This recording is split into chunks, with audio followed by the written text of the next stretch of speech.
અજય શાદડિયાએ નામ લીધા વિના ગોપાલ ઇટાલિયા પર પ્રહાર કર્યા છે। 19 જૂને સાંજે તકવાદી માણસની દુકાન બંધ થઈ જશે અને 2 મહિના પહેલા ખોલેલી દુકાનને 19 જૂને તાળા લાગી જશે, આ વાત તેમણે કરી છે। તકવાદી માણસોએ લાભ માટે દુકાનો ખોલી હોવાની પણ વાત કરી।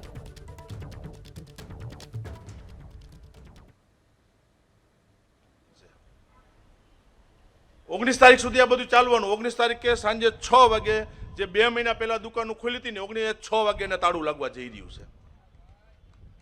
આ તો બધા તકવાદી માણસો છે, એનો લાભ હોય તો દુકાન ખોલવાની।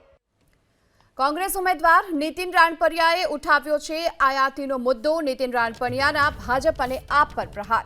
વિસાવદરની જનતા આયાતી ઉમેદવાર નહીં સ્વીકારે તેવી વાત તેમણે કરી છે। આ સાથે કહ્યું કે ઇટાલિયા અને કિરીટ પટેલ બંને ભાજપના છે। વિસાવદરની જનતા ભાજપ આપના ઉમેદવારને ઓળખે છે અને ભાજપે હર્ષદ રેપડિયાને કેમ ટિકિટ ન આપી તેવો સવાલ પણ કર્યો।